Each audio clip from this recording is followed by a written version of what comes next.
kita untuk menjadi orang yang kaya. Kaya memiliki materi yang sumbernya jelas dari hal-hal yang halal. Dari mana dalilnya Ustaz? Bisa nggak dijelaskan kepada kami? Bukankah orang miskinnya muslimin lebih dulu masuk ke dalam surga sebelum orang kaya? Sebagaimana disebut dalam hadis sahih, saya akan menjawab iya. Dan ulama merincikan kenapa orang miskin lebih dulu masuk ke dalam surga, karena hisab mereka lebih cepat. Bukan berarti mereka mengalahkan orang-orang yang kaya. Sampai ulama berselisih pendapat dan ujung-ujungnya paling banyak pendapat tentang masalah mana yang lebih afdal, orang kaya yang suka bersyukur dengan orang miskin yang suka bersabar. Mana yang lebih afdal posisinya? Ujung-ujungnya adalah mereka menemukan ternyata orang yang kaya bersyukur lebih afdal daripada orang yang miskin sabar. Dua-duanya punya potensi, dua-duanya punya fadilah. Tapi di sini ternyata ada hal yang luar biasa yang kadang-kadang luput dari kaum muslimin. Saya jelaskan beberapa dalil ikhwas sekalian. Tentu ini bukan menyalahkan teman-teman kita yang miskin, tidak. Karena Anda miskin pun bisa mengubah nasib. Karena miskin itu masuk dalam takdir ikhtiar. Masuk dalam takdir ikhtiar, itu potensi. Allah berikan waktu kita sama semuanya. Ya, samanya itu adalah 24 jam. Dua-dua semua punya mata dua, punya kuping dua, tangannya dua, kakinya dua. Semua punya potensi yang sama. Waktunya sama-sama 24 jam, sama-sama lahir dari rahim seorang ibu. Kenapa kok ada orang yang maju dan ada orang yang tidak maju? Ini yang butuh kita ya korek. Apa kira-kira rahasianya? Apa kira-kira rahasianya? Ternyata dalam Islam banyak sekali dalil yang mendongkrak kita untuk menjadi orang yang sukses dunia dan juga akhirat. Saya angkat pertama misalnya dalilnya, ulama mengatakan rukun Islam itu ada 5, semuanya wajib. Tetapi 5 rukun Islam ini dari syahadat, sholat, zakat, puasa Ramadan dan haji, semuanya wajib, cuma dibagi 3 lagi oleh para ulama. Yang pertama adalah wajib, tidak ada toleransi di situ, tampaknya pasti kafir. Itu adalah syahadat dan sholat. Ini jelas, mutlak. Syahadat, tanpa syahadat seseorang itu dikatakan kafir. Dia tidak syahadat. Oleh syahadat dia jadi muslim, kecuali lahir dalam keadaan Islam, berarti dianggap sudah terwariskan dari orang tuanya, karena otomatis orang tuanya akan selalu mengajarkan kepadanya masalah syahadat. Kalau masalah sholat, yang meninggalkan secara pembangkangan, sebagaimana ulama mengatakan hukum tarkus sholat amdan wajahdan, sengaja dan membangkang, itu kufur. Sebagaimana sabda Nabi SAW, al-ahdu ladhi bainana bainahum tarkus sholat faman taraka faqad kafar. Perbedaan dasar antara kami dengan orang-orang kafir adalah sholat. Siapa yang meninggalkannya maka dia telah kufur. Yang kedua, ikhwan dan akhwat sekalian rahimani rahimakumullah, adalah rukun Islam yang wajib tapi masih bisa diganti di waktu yang lain. Kalau orang itu punya udzur syar'i, puasa Ramadan, kita tahu kalau orang musafir, sakit, wanita haid dan seterusnya, ada udzur syar'i masih bisa diganti, tapi harus diganti. Allah mengatakan dalam Al-Qur'an, a'udzubillahi minasyaitonirrajim, fa'iddatun min ayyamin ukhar. Gantilah di hari-hari yang lain, ada toleransinya. Yang ketiga yang jadi saksi bahasan kita, wajib tapi bagi yang mampu. Zakat dan haji. Perhatikan apa kata para ulama. Banyak orang Islam salah faham dengan 2 rukun ini. Pada saat mereka tidak punya pendapatan, mereka tidak capai nisab atau haul. Nah, nisab terutama secara khusus, masalah hartanya tidak mencapai 85 gram emas dalam 1 tahun masa penyimpanan harta, dia menganggap dirinya tidak akan pernah perlu memikirkan masalah rukun Islam ini. Nggak usah pikir zakat deh. Saya tiap tahun biar terima zakat saja.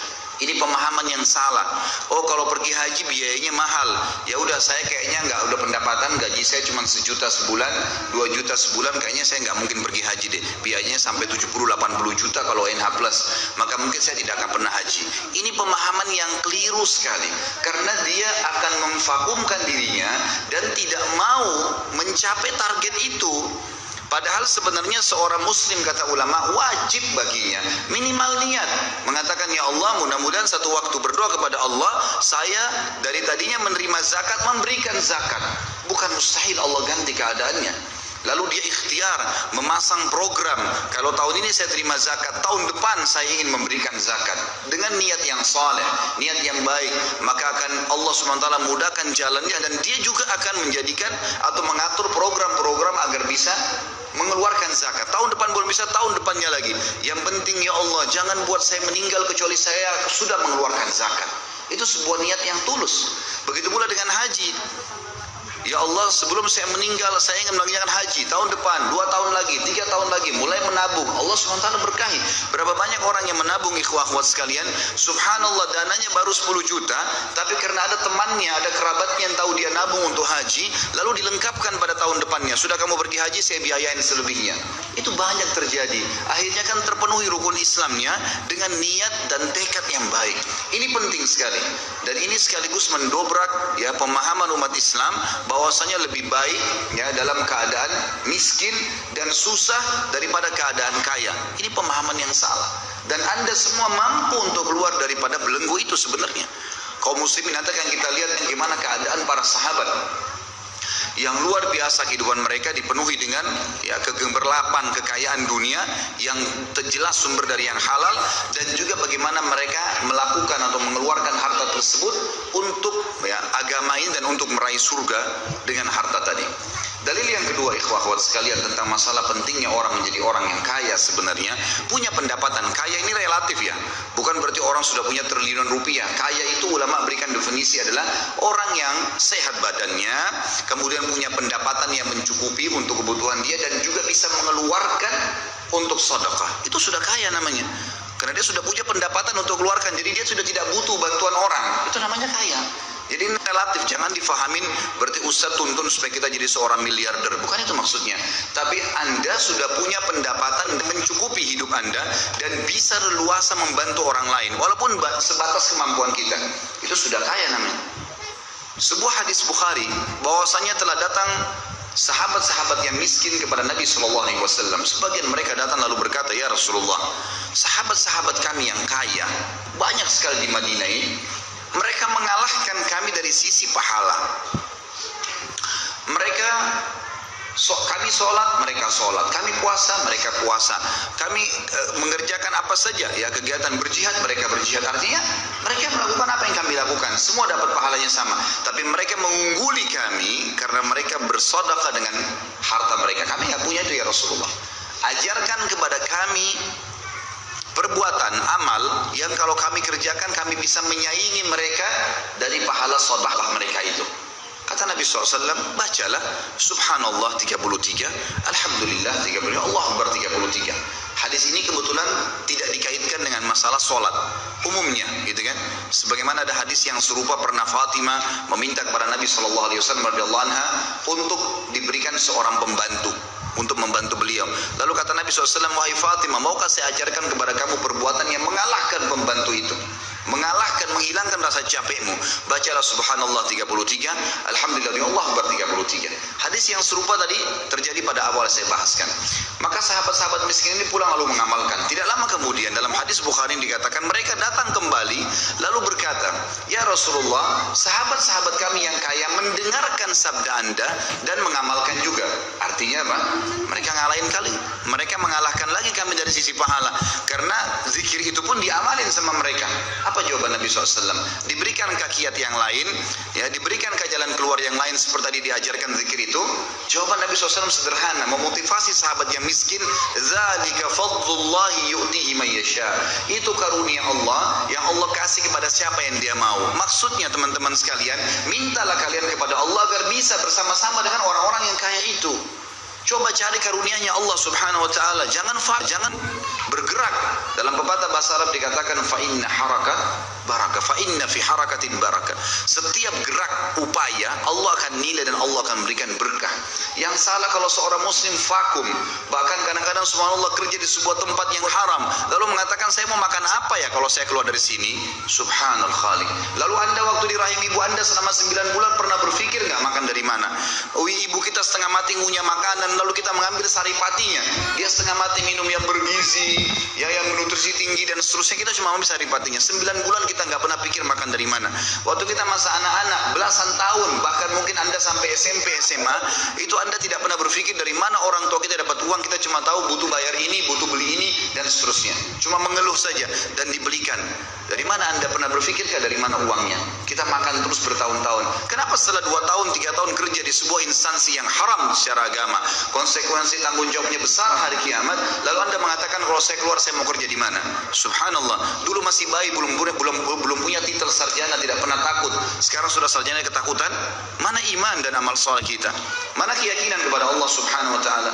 Maka ini harus difahami ikhwan dan akhwat sekalian, bahwasanya Allah Azza wa Jalla akan menentukan dan memastikan janjinya, sebagaimana Allah berfirman, a'udzubillahi minasyaitonir rajim, innallaha la yughayyiru ma biqaumin hatta yughayyiru ma bi anfusihim. Allah enggak akan ubah keadaan satu kaum sampai mereka sendiri mengubah diri mereka. Harus berupaya, berusaha, baru Allah keluarkan, gitu kan? Orang sakit, kata ulama, lebih cepat sembuh dengan dia ikhtiar. Coba tanya, konsultasi sama dokter, minum obat, ikhtiar bertanya, daripada orang yang vakum duduk tidur nanti sembuh sendiri, gitu kan? Pasti berbeda. Maka harus seseorang itu bergerak di dalam agama Islam. Ini jelas sekali. Ini jelas sekali. Baik, contoh yang ketiga, secara rasional saja saya kasih. Masjid ini sekarang saya ceramah, antum dengar. Kita semua insya Allah dapat pahala kalau ikhlas kepada Allah Subhanahu wa taala. Dan semoga Allah tanamkan dalam hati kita keikhlasan itu. Hadir di masjid, sholat tahiyat masjid, kita nunggu antara sholat dengan sholat. Ini juga termasuk insya Allah sampai duhur nanti. Kemudian hadir di majelis ilmu. Banyak sekali fadilah yang kita dapatkan nih. Saya sering kasih contoh di pengajian saya, teman-teman sekalian. Kalau saya sholat, lalu teman saya juga di sebelah sholat, saya mengajak dia, tadinya dia nggak sholat, saya panggil, ayo sholat ya, dia sholat. Saya dapat pahala, misal contoh saja dikasih pahala sama Allah 100. Dia juga dapat pahala 100 karena dia sholat, gitu kan. Dua-dua dapat pahala. Tapi saya karena mengajak dia dikasih pahala sama Allah 100 persis pahala dia tanpa dikurangin dari pahala dia. Plus, bonus, saya dapat 200 karena ngajak orang. Tapi pernah gak kita berpikir bahwasanya orang yang bangun masjid ini panen pahala semua orang yang sholat? Artinya dari mana orang bisa bangun masjid? Dari harta, ikhwah sekalian. Harus punya uang, harus punya pendapatan. Tapi pendapatannya sumbernya halal, keluarnya jelas kemana. Bukan dipakai foya-foya. Bangun masjid. Sabda Nabi SAW dalam hadis sahih dikatakan, man bana baitan lillah, bana Allahu lahu baitan fil jannah. Siapa yang bangun di muka bumi rumah untuk Allah, masjid, Allah akan bangunkan baginya istana di surga.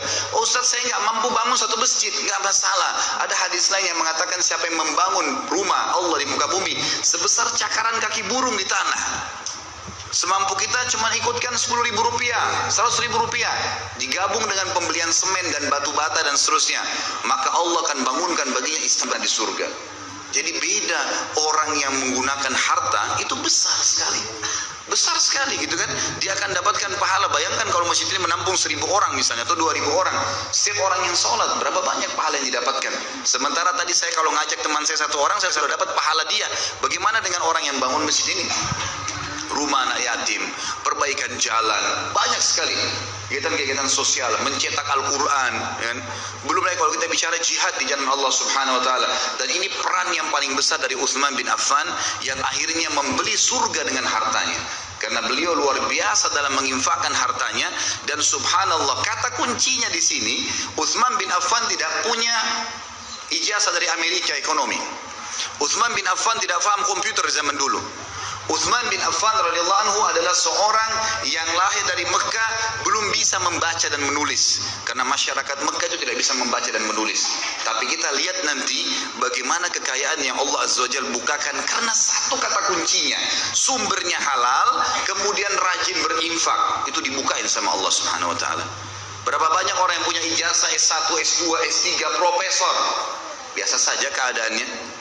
Berapa banyak orang yang punya perusahaan banyak, besar, mobilnya mewah, tapi pada saat meninggal ternyata utangnya lebih besar daripada asetnya karena terlibat dalam masalah ribawi.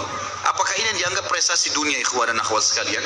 Atau seseorang yang dasarnya memang tidak punya ijazah? Bukan saya katakan Anda vakum, jangan cari ijazah, bukan. Saya ingin membuka wacana, ternyata bukan ijazah yang mendatangkan sebuah rezeki, tapi kita keyakinan kepada Allah